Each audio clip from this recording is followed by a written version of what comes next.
Hello and welcome back to the channel. My name is Michael and this is the first of the two secret projects that I am working on.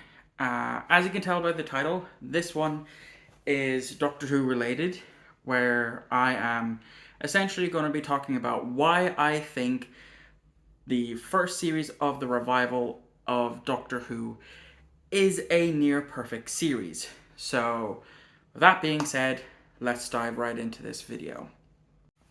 So, the question you're asking is, well, two things. One, how is this a near perfect series? And two, what constitutes a not perfect series, a near perfect series, and a perfect series?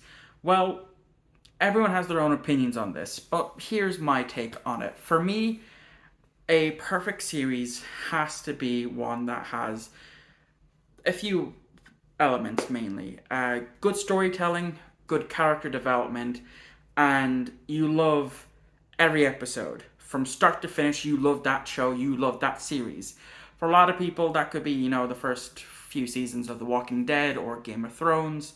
For me, that goes to Series 3 of The Orville, where for the past 10 weeks, I have loved every single episode of this show, of The Orville, since it came back after a 3-year hiatus.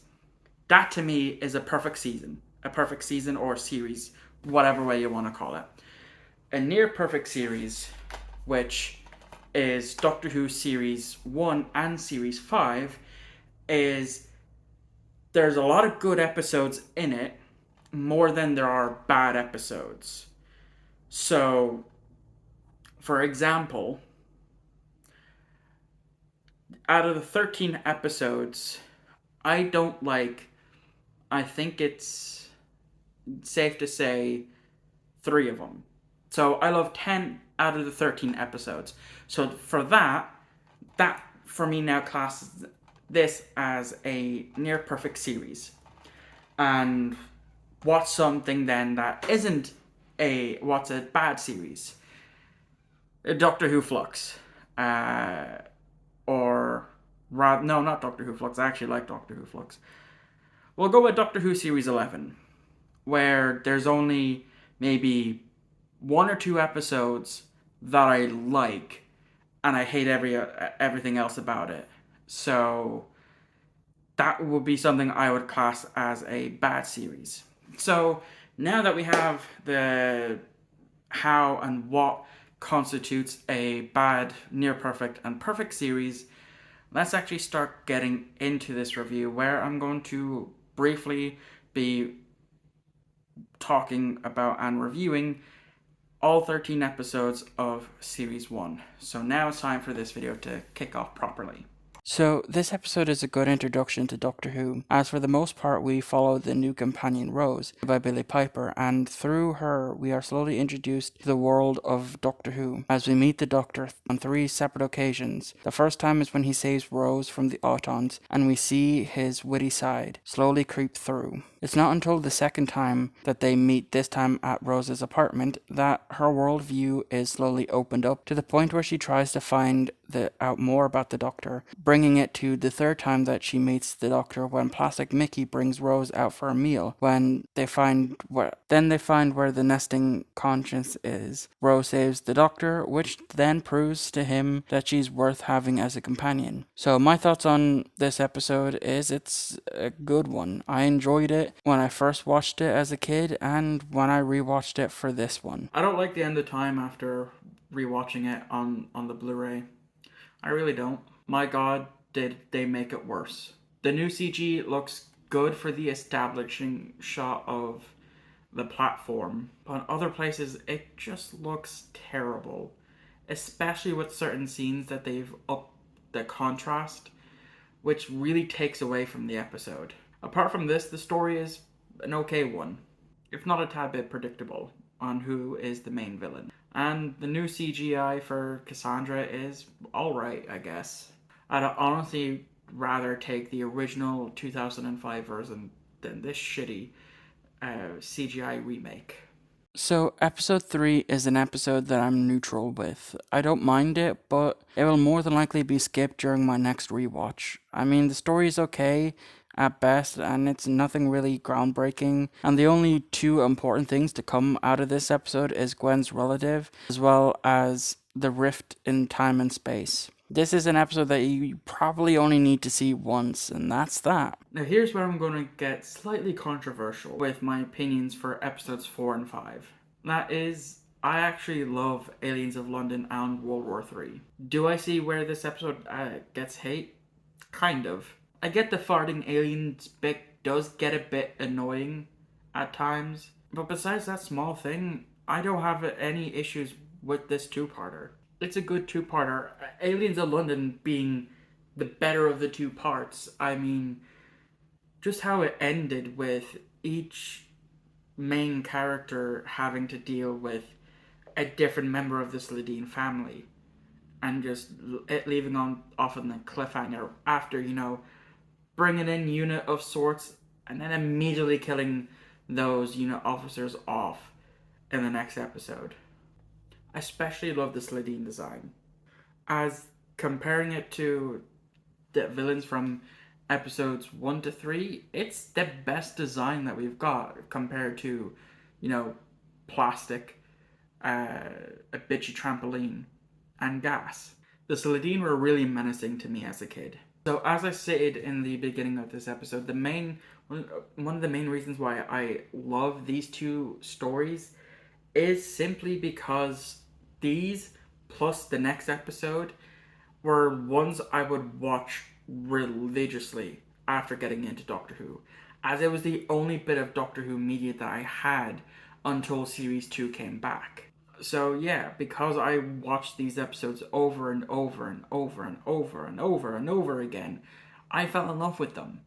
So yes, I am kind of looking back at this with rose-tinted glasses, but I don't care. I absolutely love these two episodes. Now, episode 6 is peak Doctor Who, and I'm talking about the first Dalek story and the revival of Doctor Who, as it still holds up 17 years later, and it grips you in from start to finish. My god, is it a masterpiece of an episode. This is where we see the fall out from the Time War, with the last of the Time Lords versus the last of the Daleks, and my god, was it a perfect introduction for me to the Daleks when I was a kid. And the Doctor in this episode, my god, is Christopher Eccleston amazing in this episode. There's nothing bad I can say about it. It's that good. And fun fact, this episode is based off of the Big Finish audio with the Sixth Doctor called Jubilee. And Dalek was written by the same writer who wrote Jubilee. I highly recommend you give it a listen. Episode 7 is a shit episode, and it's so terrible that I will not be talking about it, and I will never watch it again, and will always be skipped on my watch-throughs. That is all, no questions. Moving on.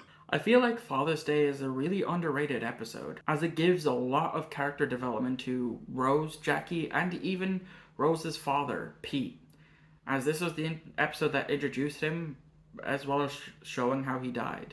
I mean, Doctor Who did try to do a similar thing with Jodie Whittaker's era in her first series with Demons of the Punjab, but that episode failed miserably to me. But I'm not going to be going into that too much because I've already talked enough about Jodie Whittaker's era on this channel before.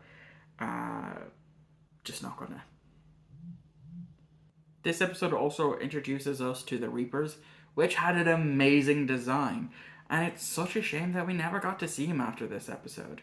I really wish they'd bring him back. The Empty Child and The Doctor Dances they're both amazing episodes. The Empty Child being the better of the two, but that Everybody Lives line is just amazing. I won't be talking about it too much, simply because this episode, or these episodes I should say, have been discussed to death by everyone already. So I don't have anything interesting to say about them other than it didn't really scare me as a kid when I watched them. Boomtown is another one of those underrated episodes, as it's a sequel to Aliens in London and World War III, which then wraps it up in a nice, neat bow at the end of the episode. It's also here where Rose becomes sort of a bitch that we see in Series 2, and how she treats Mickey, with Rose getting upset that Mickey's seeing someone else, when literally the episode before, she was flirting with Captain Jack. This episode also somewhat continues the rift, as well as introducing an idea being that the TARDIS can stop here at the rift and fuel up, which won't be brought up again until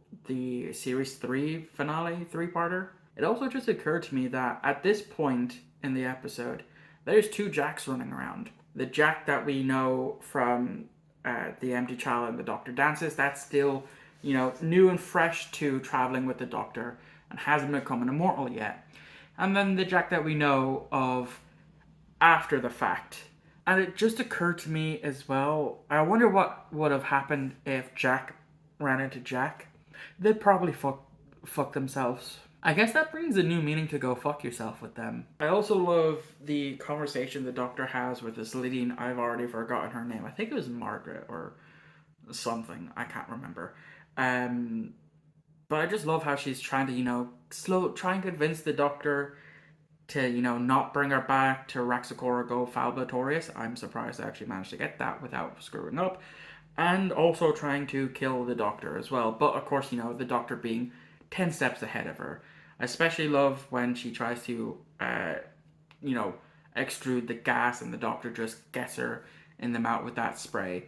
That really stuck out to me as a kid, and I still find funny now. And lastly is The Parting of Ways and Bad Wolf. What more can I add to what has already been said at this point? It's a near perfect end to Series 1, wrapping up everything from this series. The Doctor's reaction to Rose's supposed death, the reveal that it's the Daleks all along, and how the Doctor sends Rose back to Earth, which the Doctor would do again for different companions. And then Rose coming in with the save and the first on-screen regeneration since the TV movie. Everything about it is just perfect, and it's at least the top 3 modern Dalek stories. I honestly had so much fun rewatching Series 1, as well as reliving my childhood through this, because as I'm watching it, it's bringing back all these fond memories that I had growing up, especially Christmas of 2006, where my entire sit room over at the fireplace was decked out as all hell with all things Doctor Who. I mean, I even had a TARDIS wardrobe that I actually used to store my toys in, and stopped going in after I saw a spider in there one time. I wish I was joking. I do not like spiders.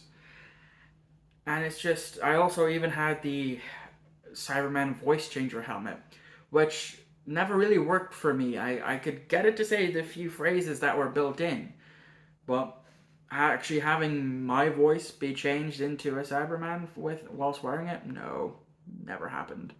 And I'll always look back on those memories with fondness. And, well, that's the end of this video. Thank you all for watching. I really hope you enjoyed. And let me know if you want me to do mega reviews for Series 2 to 10. Because I've already done 11, 12, and 13. So yeah, thank you all for watching. I really hope you enjoyed this project. Like I said, it's been a fun one for me to film for and record for. So yeah, I will see you all in the next video.